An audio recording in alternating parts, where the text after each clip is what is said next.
Okay, so we're gonna talk about what happens when this person flattens us out. Either if we have the underhook already and then they flatten us, or if they are able to beat us to the underhook and they get it. Stay tuned next week. We'll probably talk about deep half because of course there'll be underhook there. And when you can't get the roll, there's a lot of deep half options, which is my favorite, okay? But we're gonna talk about this right now. So I'm here, let's say I come in and I get the underhook, but it's a shallow underhook, right? It's not deep enough. It's kind of cut off at the elbow. She starts flattening me out, right? She just starts pushing me down. Okay, top back smash, here we go. So, I actually like this position because I have my underhook. As long as I can get my underhook, I feel golden, okay? So, what I'm gonna do now is, even if she has head control, okay, I have the underhook, right? We'll talk about what happens when she does. But all I need to do now is I'm gonna try and shift to this right hip, my opposite hip. This may take a long time. You need to be patient. I'm not saying this is just gonna happen. You're gonna have to troubleshoot this. I have been flattened out here. This is where you're gonna start talking to yourself, and it's like positive self-talk, and you love being smashed, and it's okay.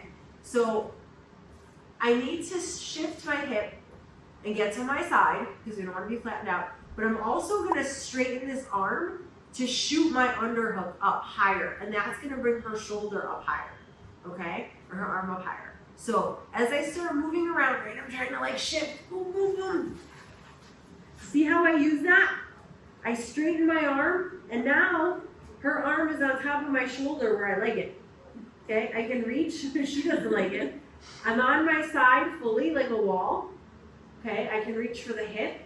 I can start going for my knee tweak, right? I can just pop my head out.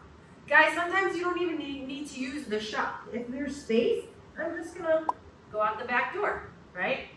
Retract the head, come up, boom. I can come here, start taking the back. I can bulldoze, whatever, okay? But I was able to get myself out.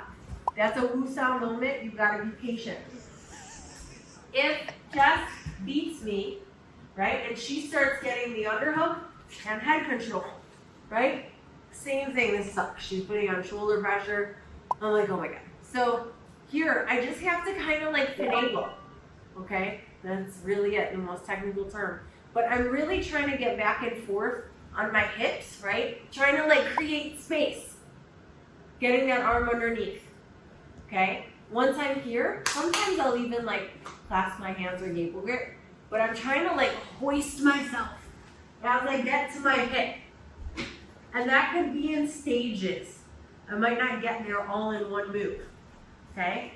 Now I can even like use my leg to pick up. I can start going for the tweak. Here I feel like I don't even need to go for the tweak as much because she's already like so committed to the ground, like her base, that I feel like I don't even need to use the knee tweak. Like I'm coming out and I've got her pretty controlled. Okay, so I kind of just kicked my leg up. And here we are. I can go for, the back. I can bulldoze, whatever makes me happy. Does that make sense? So when you're flattened out, if you can get the underhook, that's key. And then I'm building myself to my side. I'm straightening my arm up, right? Because I want them to be able to post up higher and get their arm on my shoulder.